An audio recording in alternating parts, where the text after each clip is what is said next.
अहम खबर दें आपको कि पीसीबी का मोहम्मद आमिर और इमाद वसीम से टेलीफोनिक रब्ता हुआ है, जबकि ज़राए के मुताबिक पीसीबी की मोहम्मद आमिर से रिटायरमेंट वापस लेने की दरख्वास्त। आप मैच विनर हैं और पाकिस्तान के वर्ल्ड कप प्लानर भी हैं। मजीद तफसीलात जानेंगे सना आरिफ से। सना, बताइएगा मजीद क्या डिटेल्स हैं आपके पास? जी बिल्कुल, आपको बताते चलें कि कल जो है वो इमाद वसीम ने अपनी इंटरनेशनल क्रिकेट से अपना इस्तीफ़ा दिया है।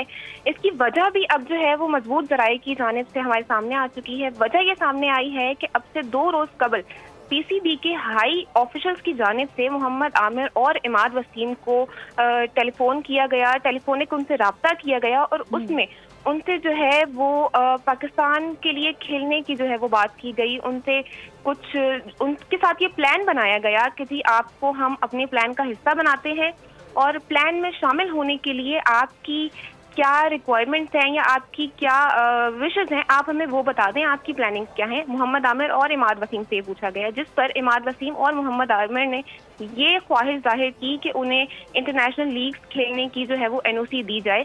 लेकिन पीसीबी ऑफिशियल्स की जानिब से, जो हाई ऑफिशियल्स हैं जिन्होंने फ़ोन पर रब्ता किया था, उनकी जानिब से इमाद वसीम और मोहम्मद आमिर को इस चीज़ की एनओसी नहीं दी गई, मना कर दिया गया।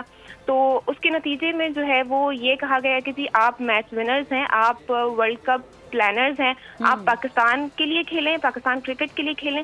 तो दिल बर्दाश्त होते हुए जो फिर इमाद वसीम हैं, उन्होंने इंटरनेशनल क्रिकेट से इस्तीफा दे दिया। तो उसकी वजह जो है वो यही सामने आई है कि पीसीबी के हाई ऑफिशियल्स की जानिब से इस इस्तीफे का उनसे कहा गया था। ठीक है सना आरिफ, आपका बहुत शुक्रिया, आपने डिटेल्स। सब्सक्राइब करें और बेल दबाएं ताकि कोई खबर रह न जाए।